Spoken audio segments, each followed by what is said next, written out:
And back when I started reloading for handguns back in the 70s and then into the 80s, there were basically 2 or 3 powders that I used over and over and over again. And one of them that I really liked just made my guns cruddy. Today, we have cleaner burning, better powders, and we're going to look at one of them today. We're going to look at AutoComp. Guy Miner here from UltimateReloader.com. Today we're going to take a look at Winchester's AutoComp pistol powder. It is supposed to be excellent for competition guns, race guns, particularly in common cartridges like the 9mm and the 45, also in the 38 Super and the 40 Smith & Wesson.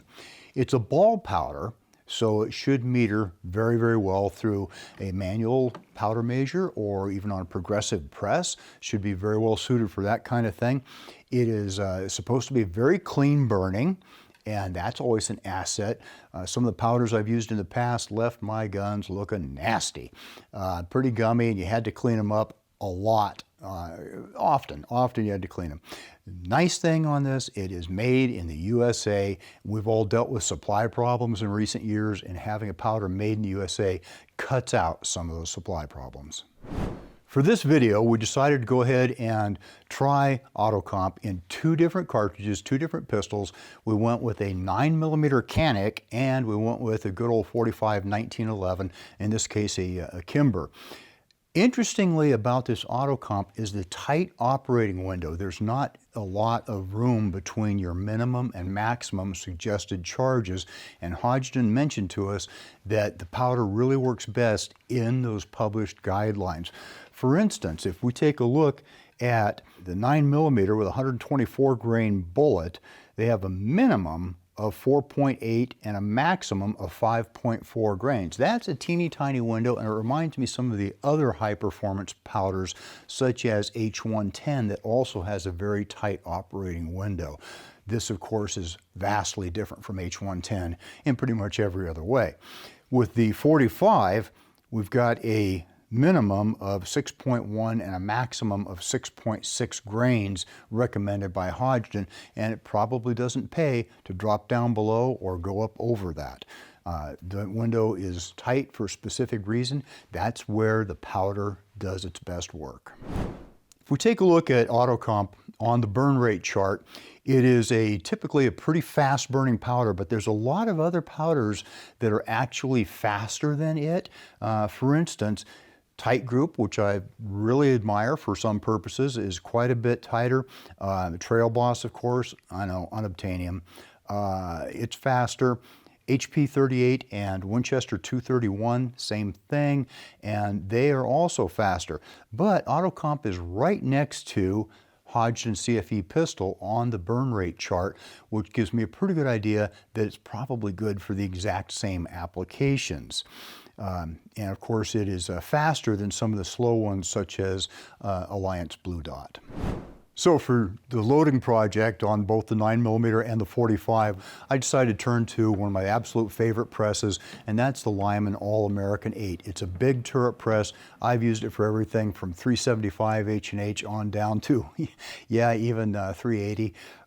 It's an excellent press for turning out this ammo. I know that both the 9mm and the 45 can very easily be loaded and are often loaded on progressive presses, but I wanted to show that we can do the same thing with a single stage or a turret press as well. And besides, it's just a fun press for me to use. I like the whole process of loading on the turret press, and this is a good one to use. I primed the 45 cases on a Frankfurt Arsenal hand priming tool. That always works nicely, and it worked just fine. This time with the 9mm, I turned to the Lyman AccuPrime. It's a bench tool, and I had never used it before. Found it interesting. At first I was pretty slow with it, but after a while I got the hang of it and my speed picked up while I was using it. It is a very good priming tool if you favor a bench-mounted priming tool. I charged the cases using a Hornady measure that I just happened to have laying there. It was a manual measure, and it worked out really well through nice consistent charges, and we got some good results from it. This powder is a spherical powder, and it did flow very nicely through the manual powder measure. That means it will also work very, very well on a progressive press setup. We hauled out the chronograph, took a look at the figures out there, and I had loaded at and near the top end of the spectrum. I was just 1/10 of a grain under on the 45, and I was right at max on the 9mm, and I was impressed. I expected velocities a little bit lower than I got. I wound up with an average velocity with a 230 grain Berry's hybrid hollow point, which is one of my favorite 45 bullets anymore.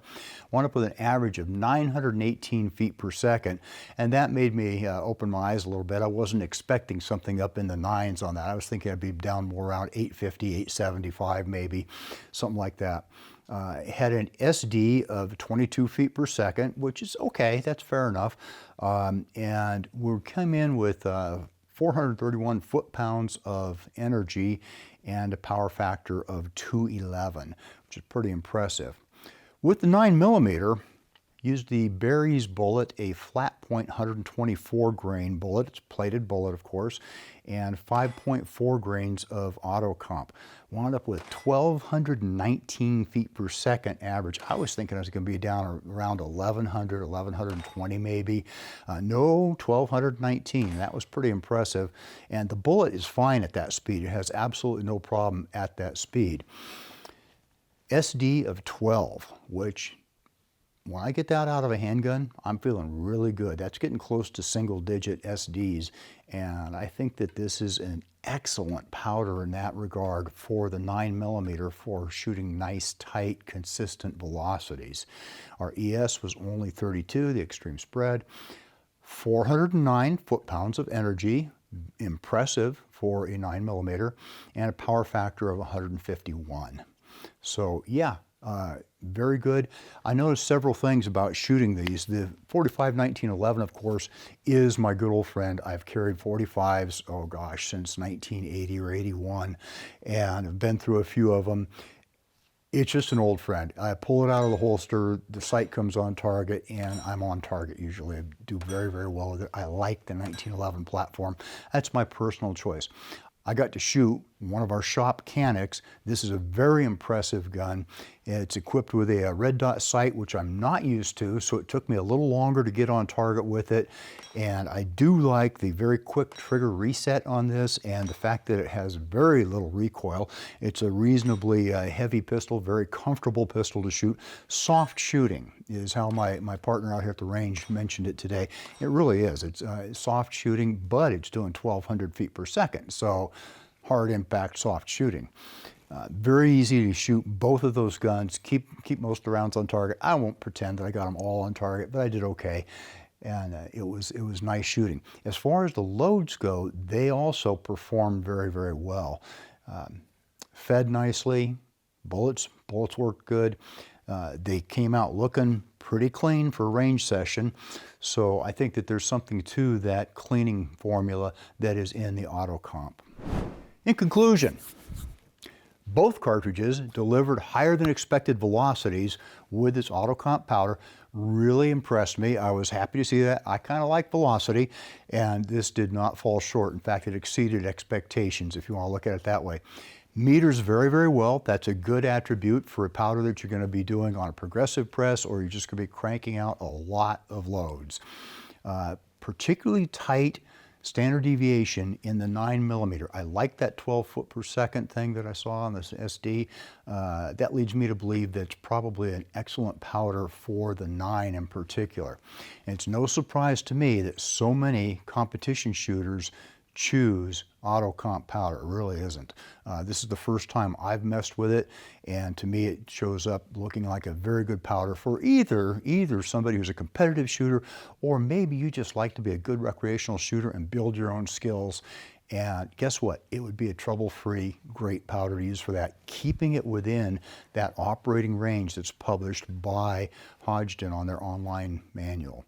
What to do next? For me, I think I'd like to try it in 40, and then I'd like to branch out a little bit and try it in some of the revolver cartridges, maybe 357 loads, see how that works out.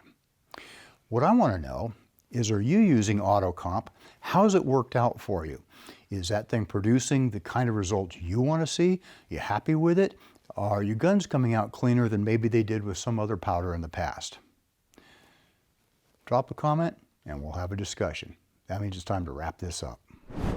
I hope you enjoyed this video. If you're watching Ultimate Reloader on TV and want to take advantage of free resources, exclusives, and hot deals, just hold your camera phone up to the QR code, tap on the link, fill out the information, boom, you're getting Ultimate Reloader emails. Don't forget to like and subscribe. Also, we're on Facebook, YouTube, Rumble, where we've got unrestricted content, and Instagram. Make sure to follow us on all those channels. Ultimate Reloader also has a commercial solutions division serving law enforcement, the military, and the gun industry.